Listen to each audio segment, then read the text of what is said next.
Hi, everyone. I'm Maggie McGrath, Senior Editor at Forbes. Hadrian founder and CEO Chris Power has raised $180 million to manufacture metal parts at his California factory. Now he's going to build a network that will do this faster, better, and perhaps cheaper. He was also named to the Forbes Next Billion-Dollar Startup list in 2024. He joins us now to give an update on the business. Chris, thanks so much for being here. Of course, thanks for having me. So you made the Forbes 2024 Next Billion-Dollar Startup list, which came out in August, so not quite 6 months ago, but a decent amount of time. Let's start with any changes. What's been going on for you guys since we last spoke in August? Mostly just explosive growth, and a lot of new people joining the mission, which is fantastic. So we are over 300 people now, and bursting at the seams in LA, and rapidly planning out our countrywide expansion for later this year. Rapidly planning countrywide expansion. So what does that expansion plan look like? What states are you targeting and how many locations? Yeah, so we will be launching a facility that's at least 4 times the size of the current one in LA, in different states. We'll publicly announce where that state is going to be at the end of March. We're just walking through the selection process there for the next couple of months. And we really have grown so explosively that we're very close to being, we're out of floor space. We're definitely very close to being out of revenue capacity, which is really exciting. I think we are by far the fastest growing manufacturer of all time in the US. And yeah, we will need to launch 2 big new factories next year, one for a custom project that's highly confidential, and one for all of our customers that would be 4 times the size of what you see here behind me in different states. And then after that, we'll be launching, 1 or 2 a year in every state we can get our hand on across the US. Wow. By far, as you say, the fastest growing manufacturer in the US. What is fueling this growth? And maybe perhaps to zoom out for folks who haven't been following our coverage, what makes Hadrian so unique within the manufacturing market? So manufacturing in the US for the last 30 years has really been destroyed by globalization, offshoring, and then 25 years of CCP state-level subsidies, because in the 80s and 90s, we viewed manufacturing as something to get off our balance sheet. And the CCP viewed manufacturing as a strategic critical competitive element, where they're actively subsidizing their cost base in order to pull as much offshoring out of the US as humanly possible. So our mission is to basically build and run autonomous factories here in the US that let us give the American manufacturing workers superpowers so that they are 10 times more efficient, so that we can compete globally on a cost base with China and CCP, reindustrialize the country by bringing all that volume back, but doing it in a very America first way, which is how we do this in a way that doesn't result in wage depression. Really, it brings back the middle class to the center of the country and blends the best of American manufacturing and the Rust Belt and Silicon Valley, blend those 2 things together. And to do that, we operate and build factories, but we're really a technology company where we're vertically integrating everything possible to be efficient with what America is best at, which is people and technology, versus rent and CCB subsidies and terrible work. Now, I'd be remiss not to mention you were born in Australia. So how does an Australian come to be so passionate about improving American manufacturing? So 5 or 6 years ago, I'm a big student of history. You'll see books on my shelf that are mostly about interest rates and culture than anything else. And through every cycle of history, whether it was the Byzantine Empire or the Roman Empire or the British Empire, what people normally do when they're successful is they trade financial returns for industrial security. And they push the industrial base and their core power off to cheaper and more developing countries. And through that, they make the developing countries more powerful and more successful. And then 50 years later, they've now accidentally created their largest competitor, who's been friendly for a couple of decades and is now very unfriendly because they have that funding. So from the Australian perspective, really over the next 20 to 30 years, we have to solve AI, climate, energy. We're going to sell the stars as human beings. And really, it's a question of who's leading the world. And the last time the balance of power changed, it was the British Empire to the American Empire as a pretty good trade for the world. This time, really the only two options are American-led Western system with American values, or the CCP, who is literally hell-bent on destroying the West, pushing real communism and pushing like really terrible conditions for immigrants and slave labor camps in the country. And the critical thing that is important is, in a wartime footing or an industrial setting, the thing that prevents or wins wars is basically having a bigger stick. And the thing that the US has been lacking for the last 30 years is the industrial base that's able to kind of go head to head with the industrial base that we have funded for China for the last 30 years. Now, from the Australian perspective, we get taught world history. So maybe 10 years ago, most Americans were thinking about Russia or thinking about, Iran or the Middle East as the real problem set. From the Australian perspective, China now owns 50% of the farmland of Australia. They're our number one trade partner. But if the US Pacific Fleet loses the defense of that trade way, Australia will run out of food in 60 days and run out of oil and gas in 25 days. So really it's about, for humanity, where can I spend most of my time making the biggest impact?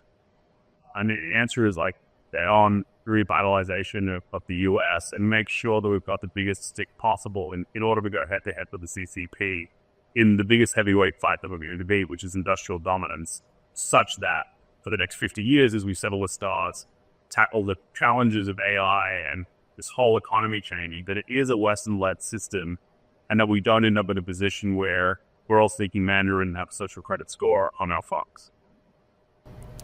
Social credit score. That has always sounded so science fiction to me, but as you say, perhaps anything is possible. And speaking of anything being possible, I want to talk about the industries that you see Hadrian playing into. So I mentioned metal parts at the top of this conversation, but what are the other applications of your company? So we will end up being in every manufacturing category at the base layer of manufacturing. We started up with high precision machining, but really that was the incubator for the Hadrian production system, which is a software platform that has given us huge amounts of leverage of being able to automate and enter all manufacturing categories very rapidly, which was a huge venture investment in technology build that we're really planning for a 50 to 100 year company that should be the dominant American manufacturer. So over the next year, we will launch into 3 to 4 new manufacturing categories outside of machining to build that full stack out for our customers in these critical areas that our customers are screaming about, that there are no American manufacturers left who can do this. It's all offshore. They want to bring it onshore, as well as driven by the DoD, where they know in areas like the Navy and munitions and these critical infrastructure components of the types of manufacturing is very scarce and very hard to do with the US and bulk. Need to be brought back in order to scale those programs out. So we will roll these out probably at a clip rate of 2 to 3 a year using our core software and manufacturing platforms. But we're now at a point where we're able to rapidly kind of enter new markets by plugging in these manufacturing capabilities to our overall software production system. And that's really exciting because that's the leverage that we always wanted to build. So we'll be not only launching and scaling new factories at much greater scale of what we're doing today with the same product side, but also rapidly launching new manufacturing categories for our customers at a clip rate of about 3 to 4 a year. And we have that technology and market leverage to go rapidly enter those spaces. At the beginning of the conversation, you mentioned massive employee growth, and when you and your colleagues spoke to Forbes last year, you talked about wanting to make manufacturing jobs as exciting and braggable as a software engineering job, right? Make it so that people say, oh my God, I got a job in manufacturing. It sounds like hiring is going well for you. What has been the value proposition you've been offering to employees, and what have you been hearing from those new hires? I guess what I'm asking is, are they saying, oh my God, I got a job in manufacturing? This is so cool. So what's interesting is, I think for us, our software engineering, our bots, for the last 3 to 4 years, they've really realized that critical infrastructure industries in the US is important to spend their time on.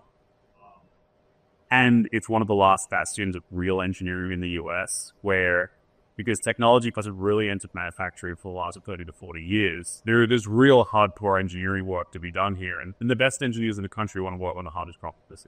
And the only two places you can do that right now is no longer SaaS, where anyone can create a user interface with ChatGPT now.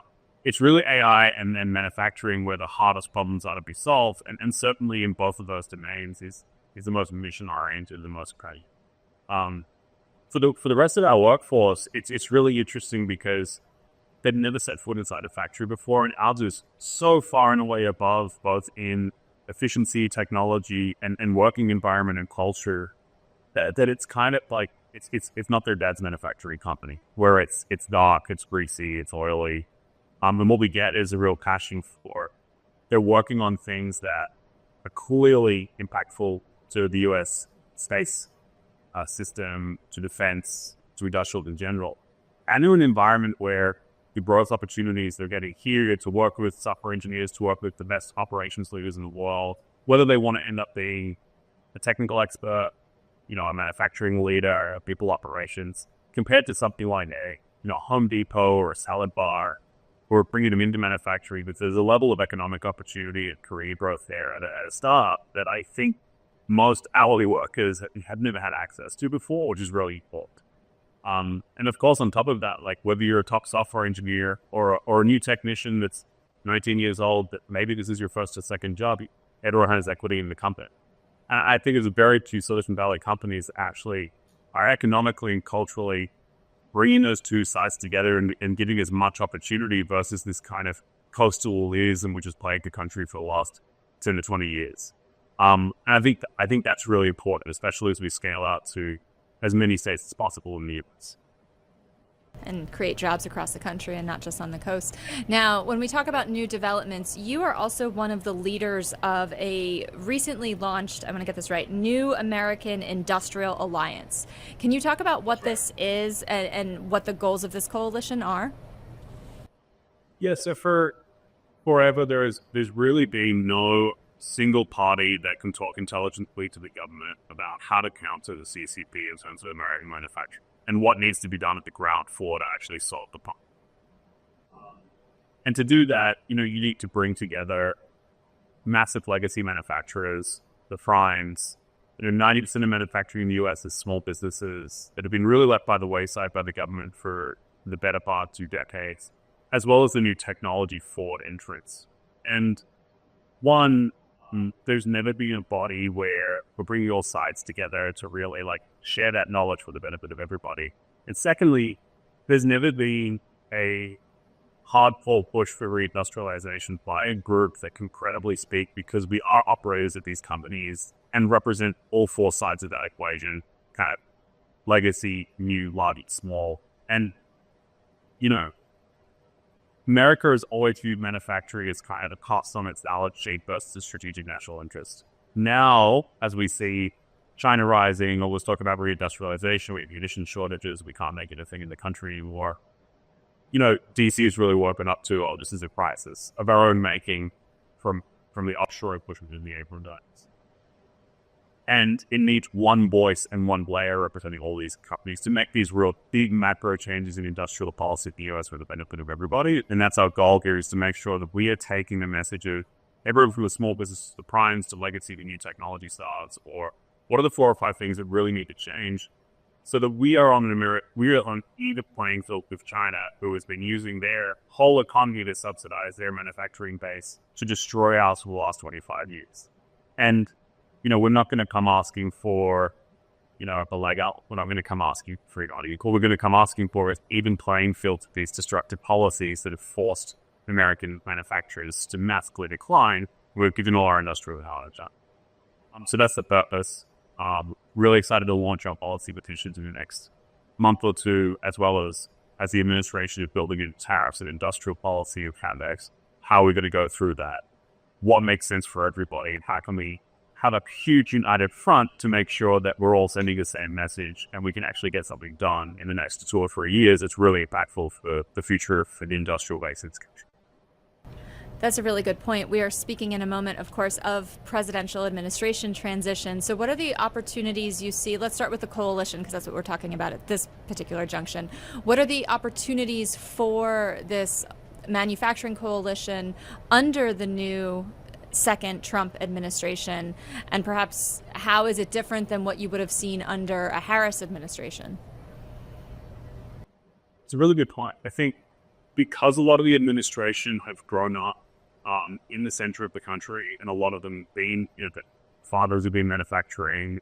Certainly J.D. Vance, the vice president, has seen kind of the destruction of the industrial base or kind of the blue collar workforce. I think there's a real connection to the real issue, not just economically with the CCP, but culturally for the U.S. of, manufacturing used to be the highest bucket of wage growth for lower middle class Americans that didn't necessarily have the opportunity to get a 4-year college degree, right? So I think there's a real tacit understanding of not only the industrial threat of China, but how it's being so culturally destructive to Americans to do that offshore. You lost all your liberty. I think industrial policy in general has always been super bipartisan. Ro Khanna on the Democratic side is a huge advocate for this. I think it's a both sides of the aisle thing. I think what you're going to see in this administration is a real urgency to do big things in national security and jobs focused extremely quickly and take a lot more risk, and risk is required here. We have to do big things and bold things, like the administration did with the COVID vaccine and Operation Warp Speed. This is that level of a national crisis, and we're just not talking about it enough. And I think with the focus on aggressive tariff policy against China, against other countries that are really taking jobs away from the U.S., I think there's a real a vision and need to do big things very quickly that are required in this sort of a crisis situation. So we're very excited to work with the administration so that a whole country gets reindustrialized. And I really think we have a unique 4 to 8 year opportunity here to do big things very quickly for the benefit of the full American. And then what are the challenges or opportunities you see under the new administration specifically for Hadrian's growth?